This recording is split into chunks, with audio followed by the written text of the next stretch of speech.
Fala, candidato. Dando continuidade à nossa rodada de entrevistas com os candidatos à Prefeitura de Manaus. No quadro Fala, Candidato, hoje nós recebemos ele, aqui nos estúdios da nossa FM, Gilberto Vasconcelos, do PSTU. Seja muito bem-vindo, candidato. Obrigado, bom dia a todo mundo que está nos ouvindo e estamos aqui, vamos começar. Vamos começar, tá ok o áudio aqui? Áudiozinho do nosso candidato aqui, do Gilberto Vasconcelos. Já explicamos aqui pro Gilberto, aqui nos bastidores, como será a nossa dinâmica. E reforçando para você, ouvinte, teremos 10 minutos totais de entrevista. Nesse primeiro momento serão sorteadas 3 perguntas e o candidato tem no máximo 2 minutos para responder cada uma, tá? No segundo momento, Gilberto Vasconcelos vai responder 2 perguntas feitas pelo nosso cientista político, Davidson Cavalcante, também com 2 minutos para responder. E para fechar o quadro, o candidato tem 1 minuto para suas considerações finais. O cronômetro vai começar a contar a partir da sua primeira resposta, candidato. O tema associado para Gilberto foi esporte e atividade física. Vamos mexer aqui a urna. Vamos lá. Vamos tirar aqui um. Tire um aqui, candidato, por favor. Essa me entrega. Ficou isolado aqui. Essa me entrega aqui. Vamos então para a primeira pergunta. Como é que você pretende utilizar eventos esportivos para promover o turismo e o desenvolvimento econômico em Manaus? O senhor tem 2 minutos no cronômetro para responder. Certo. O que eu tenho conversado com colegas que são de academias de artes marciais, outros colegas que praticam capoeira, e é que eles não sentem apoio do poder público para promover eventos. E então o que a prefeitura pode fazer no nosso plano de governo, a gente vem dizendo que vai governar por meio de conselhos populares, ouvindo as categorias, ouvindo os setores organizados. E o que eles têm dito para nós, os nossos colegas, é o seguinte: que eles precisam de apoio. O prefeito atual pensa muito na atividade de rua, né, atividade de bicicleta e tal, e que na verdade isso nem tanto, nem é feito com tanta presteza como deveria. Então nós precisamos e vamos apoiar na medida em que isso for sendo demandado pelas pessoas que praticam esporte de um modo geral. Tem muitas possibilidades. A turma que pratica, por exemplo, artes marciais gosta muito de fazer eventos de competição. Não tem espaço ao ar livre, não tem espaço reservado também, onde se possa fazer com uma área mais restrita, com segurança, apoio de ambulância e tudo mais. Então o turismo, acho que ele pode se beneficiar de uma cidade que pratica esporte, que tem uma vida saudável e também praticado em praças, de uma maneira que tenha segurança também para as pessoas, porque muitas vezes as praças não são seguras. Então é isso que a gente pode fazer. Entendi, você ainda tem 17 segundos. Assim, eu vejo que nos bairros também precisa de muito esporte e lazer. As áreas que existem, elas não são bem cuidadas, não tem, por exemplo, guarda municipal para ajudar na segurança, né? Entendi. Tá certo, agora sim, vamos para a segunda pergunta. Antes de mais nada, deixa eu abrir só um parênteses aqui que eu faço sempre para dar bom dia e tudo mais. Bom dia, candidato. Bom dia. Olha só, deixa eu trazer mais uma pergunta aqui, vamos lá. Não, eu pergunto pro senhor. Aliás, o senhor tira, desculpa. Vamos lá, o senhor tira aqui. Era essa mesmo. Era essa mesmo? Era essa mesmo. Vamos lá, você tira e eu pergunto pro senhor. Vamos lá? Como é que o senhor vai apoiar e fomentar a prática de esportes em áreas periféricas e de baixa renda? Atenção, 2 minutos no cronômetro. Candidato. Olha, eu já até falei numa entrevista aqui nessa emissora também, na TV Norte, que eu cresci no bairro do São José. E lá a gente precisava ocupar áreas, limpar. Depois que a gente estava montava uma quadra, um campinho, geralmente aparecia a prefeitura para desapropriar a gente. O campo que existe na Liga Esportiva do bairro do São José, nós tivemos que fazer uma briga com o prefeito da época, que era o Arthur Neto, porque ele queria fazer lá uma feira, e nós jogamos para fora da área o material que tinha mandado, cheio de caçambas lá. Então eu acho que o que nós podemos fazer é apoiar a comunidade, destinar áreas. Tem muitas áreas que precisam ser decretadas como áreas de utilidade pública, para que não sejam depois utilizadas para outras finalidades. Nós conseguimos fazer isso lá no bairro do São José, mas na maioria das comunidades isso não existe. Aqui próximo mesmo tem aqui o campo que foi muito famoso antigamente, que era o Parque Amazonense, que é uma área que pode ser destinada ao esporte, ser cuidada, mas está abandonada. Eu não sei se tem donos, sempre tem alguém que é proprietário, mas eu acho que é uma grande área que pode ser utilizada para a prática de esporte dessa área aqui, que é tão carente, né? Então, na periferia de Manaus, isso também acontece. Os bairros surgem, mas não há uma preocupação. E quando a própria comunidade se reúne, consegue uma área, ela precisa de apoio, precisa que mande fazer o trabalho na área, de às vezes planar a área, colocar areia, cercar, iluminar para ter um campinho para o pessoal jogar à noite, uma quadra de esporte. E a prefeitura pode fazer isso, porque isso ajuda muito a comunidade a se integrar, a ter realmente um espírito de comunidade. Então é isso que a gente pretende fazer também. Pretende fazer, né? Tá certo, então. A gente vai para mais uma pergunta. Essa é a terceira.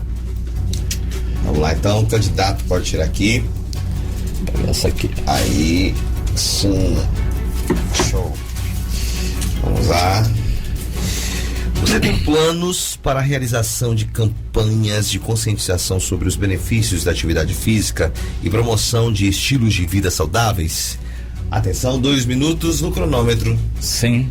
Agora, as escolas precisam entrar nessa discussão com a qualidade do trabalho dos professores de educação física, que é uma coisa maravilhosa, e com o apoio.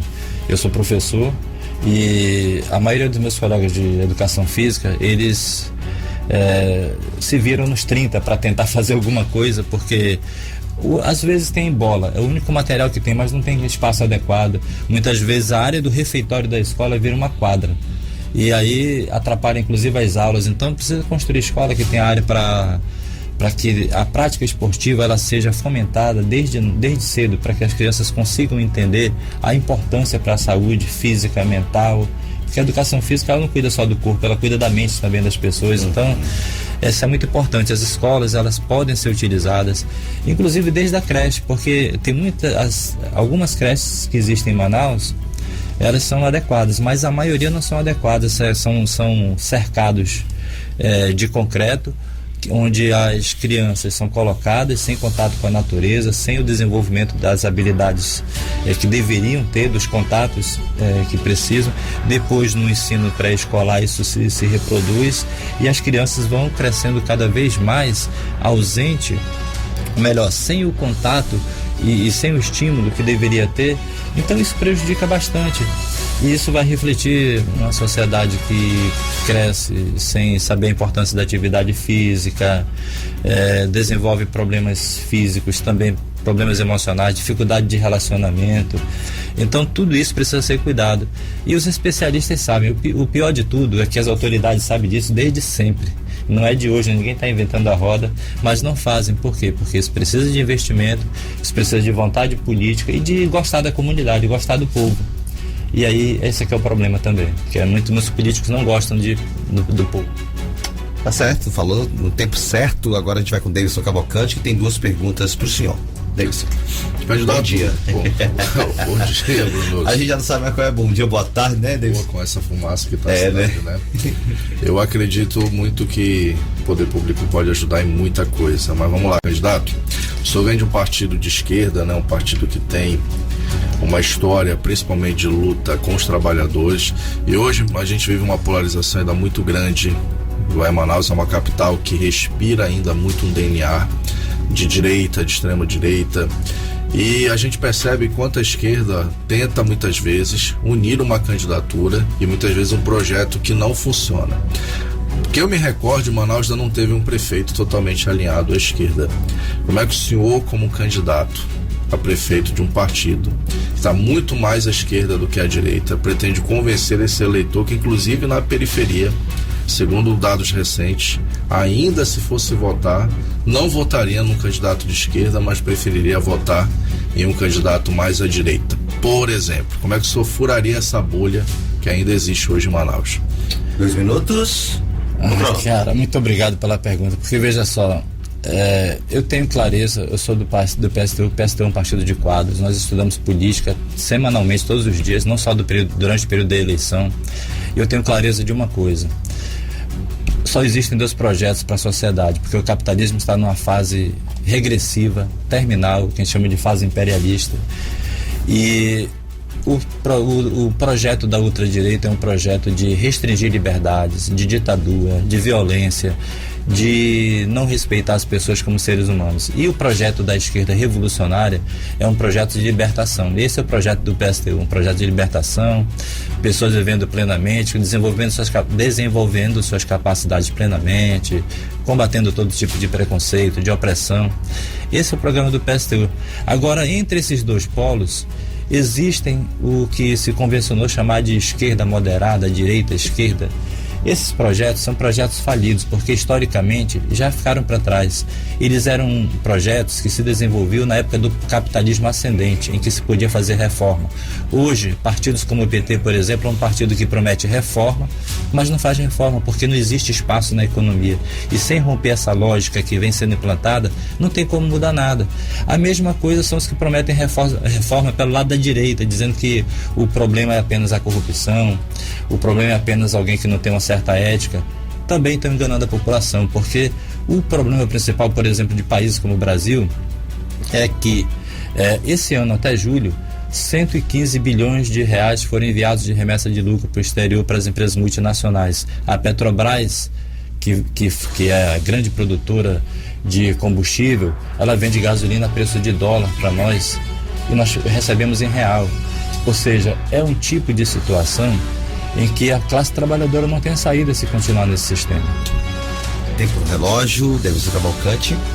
Agora uma segunda pergunta, essa dói muito às vezes quando a gente pergunta para os candidatos, porque ontem, inclusive, eu li, após o debate aqui da TV Norte, nós tivemos um especialista que colocou a seguinte questão, que é uma questão que eu também pergunto. Muitas vezes lançar uma candidatura a prefeito, ela pode ser boa, mas pode ser ruim. Assim como o pessoal que até hoje não consegue fazer um vereador em Manaus, teve que se unir ao projeto do PT para tentar fazer um vereador, não seria mais interessante, às vezes, com um partido que não tem tanta estrutura, que às vezes a composição não é tão grande, o tempo de TV é menor, de repente se unir por um projeto com o outro, nem que seja temporário, e de repente fazer um vereador para que esse partido comece a ter pelo menos uma representação no legislativo, ao invés de lançar uma candidatura a prefeito, candidato, o que o senhor pensa a respeito? Olha, eu penso que esse modo de raciocinar é o modo da maioria das pessoas, é praticamente o senso comum, mas é entrar na correnteza e seguir a mesma onda. E nós somos outra coisa, nós queremos mostrar para a população que existe alternativa, que a alternativa não é essa alternativa de se adaptar, de se aliar. Por exemplo, eu tenho até medo de criticar muito o PT e acharem que eu sou de direita, mas o PT tem aliança com o PL em quase 100 municípios do Brasil, e depois disso combate a ultradireita. Isso é irracional, entendeu? Então nós não fazemos isso, nós somos uma alternativa para a classe trabalhadora. Agora tem um problema, nós não conseguimos chegar a toda a classe trabalhadora e a juventude. Esse é o nosso grande problema, nós vamos buscar romper isso daí.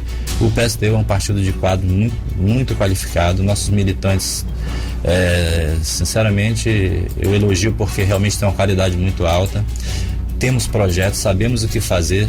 Agora, nós não somos ditadura, nós somos um partido que propõe, e nós propomos isso à sociedade, propomos uma forma de governar que é por meio de conselhos populares, e essa forma de governar ela só vai se efetivar no dia que a população disser que beleza, vamos fazer essa experiência, vamos comprar esse projeto, vamos abraçar esse projeto. Enquanto não disser isso, a gente vai ficar fazendo nosso trabalho, porque nós não somos políticos profissionais, não vivemos do dinheiro da política, nós somos trabalhadores, nós vivemos do nosso salário, e do nosso tempo, a gente gasta nosso tempo estudando, nos preparando para apresentar uma alternativa diferente para a sociedade. Então esse é o diferencial do PSTU para os outros partidos.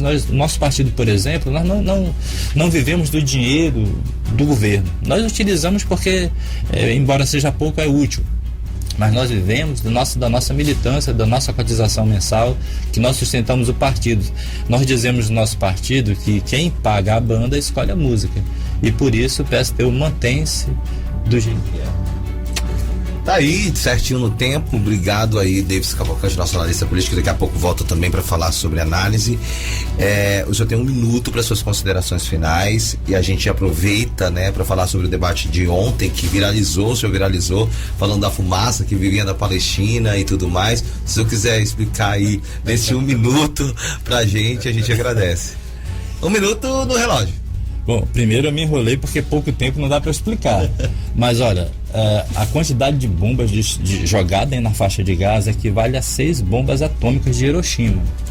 Tudo isso causa um aquecimento global, assim como também na guerra da Ucrânia com a Rússia, que piora o efeito estufa, e isso tem reflexo aqui também. Agora, é difícil fazer essa relação se as pessoas não conhecerem. Inclusive, as correntes de ar que passam em Israel, elas passam por aqui também. Já foi detectado o vírus aqui no observatório. Vírus que passam em Israel passam por aqui também, porque as correntes de ar circulam no planeta. O planeta não é uma casinha, os países não são uma casinha separada por cerca, né? Mas eu quero aproveitar esses 15 segundos que faltam para dizer para a classe trabalhadora e para a juventude, para apoiar o projeto do PSTU. No dia da eleição, votar no 16 e vir com a gente, construir o PSTU, inclusive organicamente, que isso é mais importante, inclusive, do que o voto. Tá certo, faltou 2 segundos ainda. Muito obrigado, Gilberto, aqui do PSTU, Gilberto Vasconcelos. Esse foi o Fala Candidato. Você está ouvindo Eleições 2024. O voto é na Norte FM.